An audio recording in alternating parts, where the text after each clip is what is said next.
So it is my honor to introduce to all of you my friend and the President-elect of the United States of America, Donald Trump.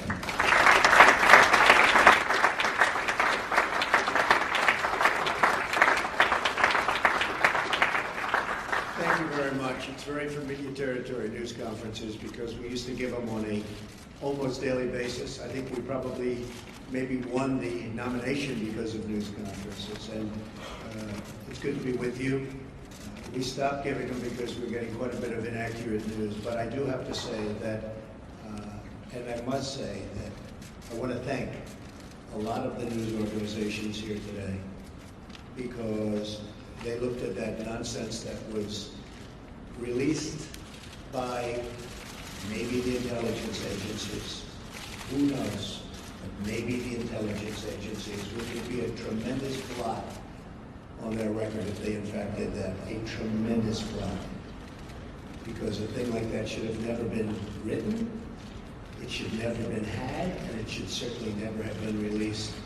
But I want to thank a lot of the news organizations, for some of whom have not treated me very well over the years, a couple in particular, and they came out so strongly against that fake news and the fact that it was written about by primarily one group and one television station. So I just want to compliment many of the people in the room. I have great respect for the news and great respect for freedom of the press and all of that, but I will tell you there were some news organizations, with all that was just said, that were so professional, so incredibly professional, that I've just gone up a notch as to what I think. Okay? All right. We've had some great news over the last couple of weeks. I've been quite active, I guess you could say, in an economic way for the country. A lot of car companies are going to be moving in. We have other companies. Big news is going to be announced over the next couple of weeks about companies that are going to be building in the Midwest. You saw yesterday, Fiat, Chrysler, big factory going to be built in this country as opposed to another country. Ford just announced that they stopped plans for $1 billion plant in Mexico, and they're going to be moving into Michigan and expanding very substantially an existing plant. I appreciate that from Ford. I appreciate it very much from Fiat Chrysler. I hope that General Motors will be following, and I think they will be. I think a lot of people will be following. I think a lot of industries are going to be coming back. We have to get our drug industry coming back. Our drug industry has been disastrous. They're leaving left and right. They supply our drugs, but they don't make them here to a large extent. And the other thing we have to do is create new bidding procedures for the drug industry, because they're getting away with murder. Pharma has a lot of lobbies, a lot of lobbyists, and a lot of power. And there's very little bidding on drugs. We're the largest buyer of drugs in the world, and yet we don't bid properly, and we're going to start bidding, and we're going to save billions of dollars over a period of time. And we're going to do that with a lot of other industries. I'm very much involved with the generals and admirals on the airplane, the F-35. You've been reading about it. And it's way behind schedule and many billions of dollars over budget. I don't like that. And the admirals have been fantastic. The generals have been fantastic. I've really gotten to know them well. And we're going to do some big things on the F-35 program and perhaps the F-18 program. And we're going to get those costs way down, and we're going to get the plane to be even better, and we're going to have some competition, and it's going to be a beautiful thing. So we've been very much involved, and other things. We had Jack Ma, we had so many incredible people coming here. Mr. Arnaud, they're going to do tremendous things in this country. And they're very excited. And I will say, if the election didn't turn out the way it turned out, they would not be here, they would not be in my office, they would not be in anybody else's office. They'd be building and doing things in other countries. So there's a great spirit going on right now, a spirit that many people have told me they've never seen before, ever. We're going to create jobs. I said that I will be the greatest jobs producer that God ever created. And I mean that. I'm We're going to work very hard on that. We need certain amounts of other things, including a little bit of luck, but I think we're going to do a real job, and I'm very proud of what we've done, and we haven't even gotten there yet. I look very much forward to the inauguration. It's going to be a beautiful event. We have great talent, tremendous talent, and we have all of the bands, or most of the bands, from the different segments of the military. And I've heard some of these bands over the years. They're incredible. We're going to have a very, very elegant day. The 20th is going to be something that will be very, very special, very beautiful. And I think we're going to have massive crowds because we have a movement. It's a movement like the world has never seen before. It's a movement that a lot of people didn't expect. And even the polls, although some of them did get it right, but many of them didn't. That was a beautiful scene on November 8th as those states started to pour in. And we focused very hard on those states, and they really reciprocated. And those states are going to have a lot of jobs, and they're going to have a lot of security. They're going to have a lot of good news for their veterans. And by the way, speaking of veterans, I appointed today the head secretary of the Veterans Administration, David Shulkin, and we'll do a news release in a little while. I'll tell you about David. He's fantastic. He's fantastic. He will do a truly great job. One of the commitments I've made is that we're going to straighten out the whole situation for our veterans. Our veterans have been treated horribly. They're waiting in line for 15, 16, 17 days. Cases where they go in and they have a minor early stage form of cancer. They can't see a doctor. By the time they get to the doctor, they're terminal. It's not going to happen. It's not going to happen. So David is going to do a fantastic job. We're going to be talking to a few people also to help David. And we have some of the great hospitals of the world going to align themselves with us on the Veterans Administration, like the Cleveland Clinic, like the Mayo Clinic, a few more that we have. And we're going to set up a group. These are hospitals that have been the top of the line, the absolute top of the line. And they're going to get together with their great doctors. Dr. Toby Cosgrove, as you know, from the Cleveland Clinic, has been very involved. Ike Perlmutter has been very, very involved, one of the great men of business. And we're going to straighten out the VA for our veterans. I've been promising that for a long time. And something I feel very, very strongly. So you'll get the information on David, and I think you'll be very impressed with the job he does. We looked long and hard. We interviewed at least 100 people. Some good, some not so good, but we have a lot of talent. And we think this election will be something that will, with time, straighten it out, and straighten it out for good, because our veterans have been treated very unfairly. Okay. Questions? Yes. John? Mr. President-elect, thank you so much. Thank you. Appreciate it. A couple of aspects of the intelligence briefing that you received on Friday that we're looking for further clarification on. Sure. First of all, did the heads of the intelligence agencies provide you with a two-page summary of these unsubstantiated allegations? And secondly to that, on the broader picture, do you accept their opinion that Vladimir Putin ordered the hack of the DNC and the attempted hack of the RNC? And if you do, how will that color your attempts to build a relationship with a leader who has been accused of committing an act of espionage Okay, against first the of all, United States? these meetings, as you know, are confidential, classified, so I'm not allowed to talk about what went on in a meeting. But we had many witnesses in that meeting, many of them with us. And I will say again, I think it's a disgrace that information would be let out. I saw the information, I read the information outside of that meeting. It's all fake news. It's phony stuff. It didn't happen. And it was gotten by opponents of ours, as you know, because you reported it, and so did many of the other people. It was a group of opponents that got together, sick people, and they put that crap together. So I will tell you that not within the meeting, but outside of the meeting, somebody released it. It should never have been, number one, shouldn't have even entered paper. But it should never have been released. But I read what was released, and I think it's a disgrace. I think it's an absolute disgrace. As far as hacking, I think it was Russian, but I think we also get hacked by other countries and other people. And I can say that, you know, when we lost 22 million names and everything else that was hacked recently, they didn't make a big deal out of that. That was something that was extraordinary. That was probably China. We have much hacking going on. One of the things we're going to do, we have some of the greatest computer minds anywhere in the world that we've assembled. You saw just a sample of it 2 weeks ago up here, where we had the 6 top people in the world that were never in the same room together as a group. And we're going to put those minds together, and we're going to form a defense. And I have to say this also.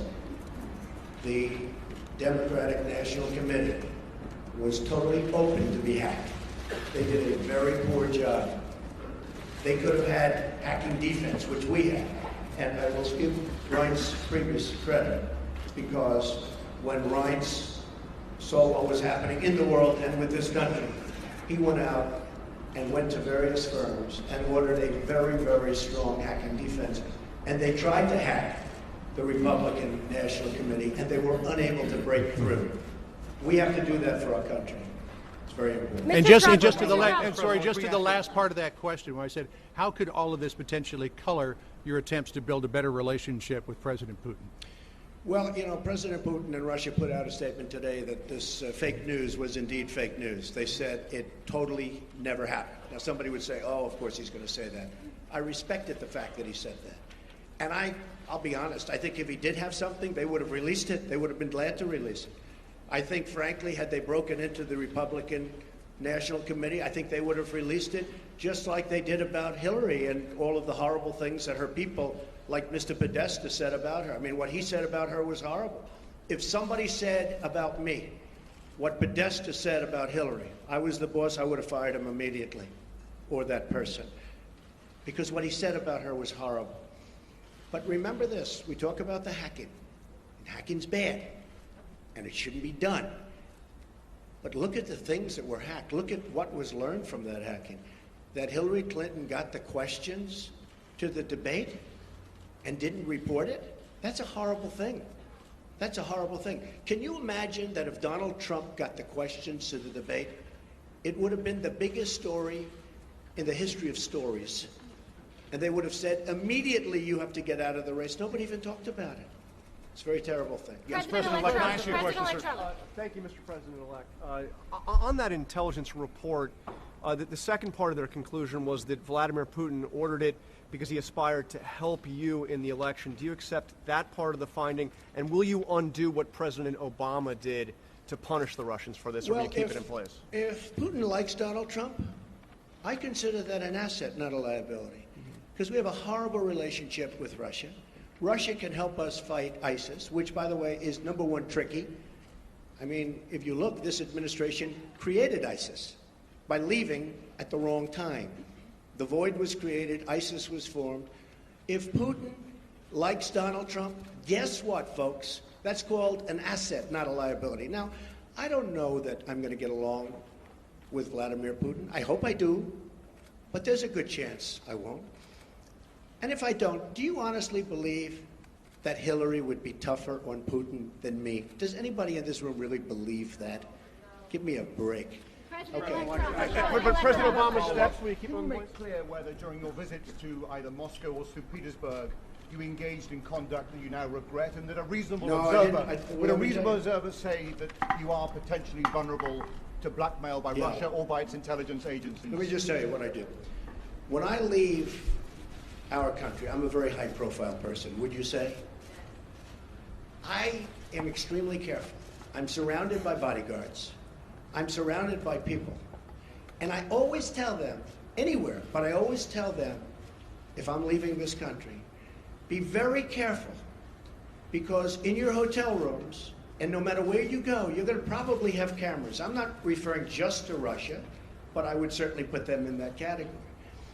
And number one, I hope you're going to be good anyway. But in those rooms, you have cameras in the strangest places. Cameras that are so small with modern technology, you can't see them and you won't know. You better be careful, or you'll be watching yourself on nightly television. I tell this to people all the time. I was in Russia years ago with the Miss Universe contest, which did very well. Moscow, the Moscow area, did very, very well. And I told many people, be careful, because you don't want to see yourself on television. Cameras all over the place. And again, not just Russia, all over. Does anyone really believe that story? I'm also very much of a germaphobe, by the way. Believe me. One more question, sir. About how you plan to disentangle yourself from your business, but first, I have to follow up on some of these Russia remarks. Based on your comments here today, do you believe the hacking was justified? Does Russia have any leverage over you, financial or otherwise? And if not, will you release your tax returns to prove it? So I tweeted out that I have no dealings with Russia. I have no deals in Russia. I have no deals that could happen in Russia because we've stayed away. And I have no loans with Russia. As a real estate developer, I have very, very little debt. I have assets that are, and now people have found out how big the company is. I have very little debt, I have very low debt. But I have no loans with Russia at all. And I thought that was important to put in. I certified that. So I have no deals, I have no loans, and I have no dealings. We could make deals in Russia very easily if we wanted to. I just don't want to because I think that would be a conflict. So I have no loans, no dealings, and no current pending deals. Now I have to say one other thing. Over the weekend, I was offered $2 million to do a deal in Dubai with a very, very, very amazing man, great, great developer from the Middle East, Hussein Damak, a friend of mine, great guy, and was offered $2 billion to do a deal in Dubai, number of deals. And I turned it down. I didn't have to turn it down, because as you know, I have a no conflict situation because I'm president, which is, I didn't know about that until about 3 months ago, but it's a nice thing to have. But I don't want to take advantage of something. I have something that others don't have. Vice President Pence also has it. I don't think he'll need it. I have a feeling he's not going to need it. But I have a no conflict of interest provision as president. It was many, many years old. This is for presidents, because they don't want presidents getting, I understand, they don't want presidents getting tangled up in minutia. They want a president to run the country. So I could actually run my business. I could actually run my business and run government at the same time. I don't like the way that looks, but I would be able to do that if I wanted to. I'd be the only one that would be able to do that. You can't do that in any other capacity. But as a president, I could run the Trump Organization, great, great company, and I could run the company, the country. I'd do a very good job, but I don't want to do that. Now, all of these papers that you see here, yes, go I ahead. just wanted to follow up on that before we Sure. get to conflicts. Do you believe the hacking was justified, and will you release your tax returns to prove what you're saying about no deals in Russia? Well, not releasing the tax returns, because as you know, they're under audit. But every president since the 70s has Oh, had a gee, I've required never heard audit that. from the Oh, IRS. The gee, last I've never 6 heard have that. released them. But as I've never heard president, that. sir, as You know, you're the only taking one that office, cares about my tax returns are the reporters. Okay? you don't think the American public is concerned about No, I that? don't think so. I won. Do you believe the When I hacking? became president. No, I don't think they care at all. I don't think they care at all. I think you care. I think you care. First of all, you learn very little from a tax return. What you should do is go down to federal elections and take a look at the numbers. And actually, people have learned a lot about my company, and now they realize my company is much bigger, much more powerful than they ever thought. We're in many, many countries, and I'm very proud of it. And what I'm going to be doing is my 2 sons, who are right here, Don and Eric, are going to be running the company. They are going to be running it in a very professional manner. They're not going to discuss it with me. Again, I don't have to do this. They're not going to discuss it with me. And with that, I'm going to bring up Sherry Dillon, and she's going to go, these papers are just some of the many documents that I've signed, turning over complete and total control to my son. Sir, can we ask you one more question on Russia, though, sir? Do you believe it was justified?